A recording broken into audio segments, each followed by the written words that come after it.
এক packet Maggi soup দিয়ে পরিবারের সবার জন্য রেস্টুরেন্ট স্টাইলের থাই স্যুপ তৈরি করে দেখাবো আজকের পর্বে। আসসালামু আলাইকুম everyone, welcome back to my channel. আজকে আমি এক প্যাকেট ম্যাগি স্যুপ দিয়ে কিভাবে পরিবারের সবার জন্য রেস্টুরেন্ট স্টাইলের এই থাই স্যুপটা বাসায় তৈরি করবেন সেই রেসিপিটি খুব সহজভাবে শেয়ার করেছি। আশা করছি আপনাদের ভালো লাগবে। স্যুপ তৈরির জন্য এখানে আমি একটা বোলের মধ্যে নিয়ে নিয়েছি মেজারমেন্ট কাপের হাফ কাপ পরিমাণ মুরগির বুকের মাংস। এখানে আমি মাংসটাকে একেবারে ছোট ছোট টুকরো করে কেটে নিয়েছি, একটু লম্বা লম্বা করে এরকম ছোট করে এটাকে কেটে নিয়েছি। সাথে নিয়ে নিয়েছি মেজারমেন্ট কাপের 1/4 কাপ পরিমাণ চিংড়ি মাছ।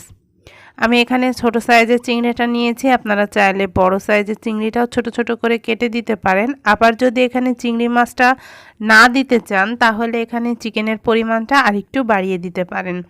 তবে এখানে দুটো ব্যবহার করলে থাই স্যুপটা খেতে অনেক বেশি ভালো লাগে। আমি এগুলোকে খুব ভালোভাবে ধুয়ে পরিষ্কার করে নিয়েছি। এবারে আমি এই চিংড়ি মাছ আর চিকেনটাকে ম্যারিনেট করে নেব। ম্যারিনেট করার জন্য এখানে আমি নিয়ে নিয়েছি 2 চা চামচ পরিমাণ সয়া সস। আমি এখানে ডার্ক সয়া সসটা নিয়েছি, আপনারা চাইলে এখানে লাইট সয়া সসটাও নিতে পারেন। দিয়ে দিলাম এখানে প্রায় 2 চা চামচের মতো সয়া সস। এবারে এর মধ্যে দিয়ে দিচ্ছি হাফ চা চামচ আদা বাটা, হাফ চা চামচ রসুন বাটা নিয়েছি, হাফ চা চামচ মরিচের গুঁড়া আর হাফ চা চামচ গোলমরিচের গুঁড়া। সবগুলো মশলাই এখানে আমি দিয়ে দিলাম। সামান্য একটু লবণ দিয়ে দিয়েছি। লবণটা অল্প একটুই দিয়েছি যেহেতু সয়া সসে লবণ রয়েছে। এবারে সবগুলোকে খুব ভালোভাবে একটু মাখিয়ে নিচ্ছি। মাখিয়ে এটাকে ম্যারিনেট করে রেখে দেব আধা ঘন্টার মতো। তবে আপনাদের হাতে যদি সময় না থাকে তাহলে এটা ম্যারিনেট করার পর সাথে সাথেই রান্নাটা করে নিতে পারেন, তবে এটা রেখে দিলে এটা খেতে ভালো লাগে। এবারে অন্য একটা বড় বোলের মধ্যে আমি এক প্যাকেট ম্যাগি থাই স্যুপ নিয়ে নিচ্ছে। আমি এখানে বাজার থেকে কেনা এই থাই স্যুপের প্যাকেটটা নিয়েছি, আপনারা যে কোনো ব্র্যান্ডের এক প্যাকেট থাই স্যুপ এখানে নিয়ে নিতে পারেন। আমি আজকে যে পরিমাণ স্যুপ তৈরি করব এটা আপনারা 4 থেকে 5 জনের মতো পরিবেশন করতে পারবেন। যদি বেশি পরিমাণ করতে চান তাহলে এখানে আরেক প্যাকেট স্যুপ এবং উপকরণগুলো আরেকটু বাড়িয়ে দেবেন। এই তো পুরো প্যাকেটটাই আমি এই বড় বোলের মধ্যে ঢেলে নিচ্ছি। এর সাথে আমি দিয়ে দিচ্ছি 3 টেবিল চামচ পরিমাণ কর্নফ্লাওয়ার। এখানে আমি টেবিল চামচের 3 টেবিল চামচ কর্নফ্লাওয়ার দিয়েছি। কর্নফ্লাওয়ারটা দেওয়া হয়ে গেলে এখানে দিয়ে দিচ্ছি রুমের স্বাভাবিক তাপমাত্রায় থাকা একটা ডিমের কুসুম। এখানে কোনোভাবেই ডিমের সাদা অংশটা ব্যবহার করা যাবে না, এখানে কুসুমটাই ব্যবহার করতে হবে। একটা কুসুম এখানে আমি দিয়ে দিয়েছি। এবারে আমি 1 কাপ পরিমাণ পানি দিয়ে প্রথমে এই উপকরণগুলোকে খুব ভালোভাবে মিশিয়ে নেব। আর পানিটা অবশ্যই রুমের স্বাভাবিক তাপমাত্রায় থাকতে হবে, গরম পানি দিলে কিন্তু কর্নফ্লাওয়ারটা জমে যাবে। এই তো খুব ভালো করে এটা প্রথমে মিশিয়ে নিয়েছি। এবারে আরও এখানে আমি 2 কাপ পরিমাণ পানি অ্যাড করে দিলাম। এখানে আমি মোট 3 কাপ পরিমাণ পানি ব্যবহার করেছি। এটা মেশানো হয়ে গিয়েছে, এটাকে একটা সাইডে রেখে দিচ্ছি। এবারে স্যুপ রান্নার জন্য একটা পাতিলের মধ্যে আমি দিয়ে দিয়েছি 1 টেবিল চামচ পরিমাণ বাটার। আপনাদের হাতের কাছে যদি বাটারটা না থাকে তাহলে এখানে 1 টেবিল চামচ পরিমাণ সয়াবিন তেলও দিয়ে দিতে পারেন। এটা যখন গলে আসবে সে পর্যায়ে ম্যারিনেট করে রাখা চিকেন আর চিংড়ি মাছটা দিয়ে দিচ্ছি। দিয়ে এটাকে 2-3 মিনিটের মতো খুব ভালোভাবে রান্না করে নেব। এই তো 2 থেকে 3 মিনিটের মতো এটাকে রান্না করে নিয়েছি। এটা রান্না হয়ে এসেছে। এ পর্যায়ে আমি আগে থেকে যে মিশ্রণটা মিশিয়ে রেখেছিলাম সেই মিশ্রণটা পুরোটাই ঢেলে দিচ্ছি। মেশানোর আগে আবারও একটু নেড়েচেড়ে মিশিয়ে নেবেন, যেহেতু এটা কর্নফ্লাওয়ার দেওয়া আছে কর্নফ্লাওয়ারটা নিচে জমে যেতে পারে। এই তো খুব ভালোভাবে নেড়েচেড়ে আমি পুরো মিশ্রণটাই এর মধ্যে দিয়ে দিচ্ছি। স্যুপের এই মিশ্রণটা দেওয়ার পর অনবরত নাড়াচাড়া করে নিতে হবে, যেহেতু এখানে কর্নফ্লাওয়ার দেওয়া আছে এটা দ্রুতই জমে যাবে। খুব ভালোভাবে নেড়েচেড়ে এটাকে রান্না করে নিতে হবে। এ পর্যায়ে আমি এর মধ্যে দিয়ে দিচ্ছি 3 টেবিল চামচ পরিমাণ টমেটো সস।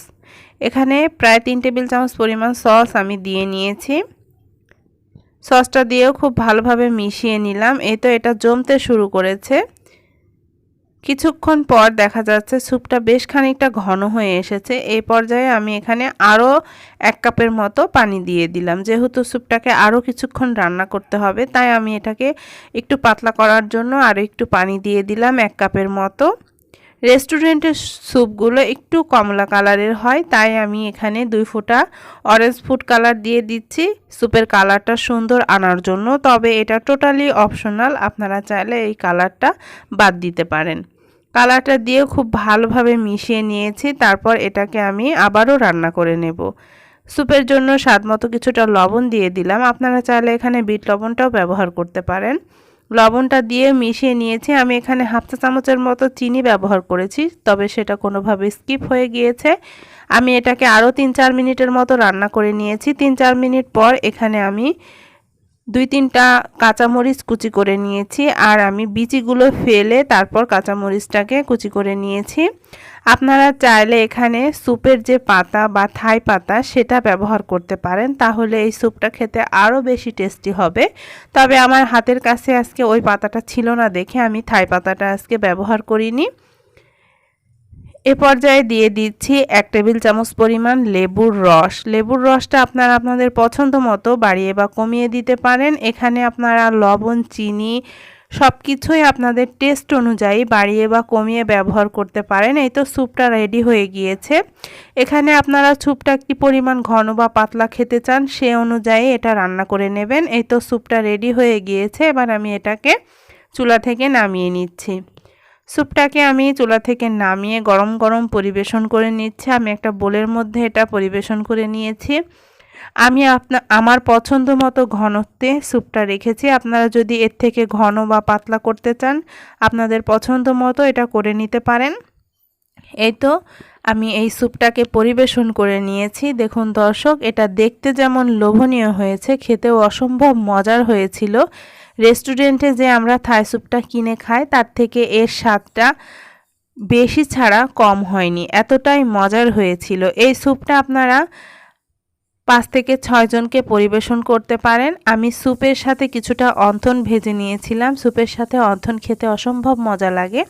আশা করছি আজকের মজাদার এই থাই স্যুপের রেসিপিটি আপনাদের ভালো লেগেছে। ভালো লাগলে লাইক, কমেন্ট এবং শেয়ার করতে ভুলবেন না। আর বাসায় এভাবে খুব সহজে থাই স্যুপটা আপনারা বানিয়ে পরিবারের সবার সাথে পরিবেশন করতে পারেন।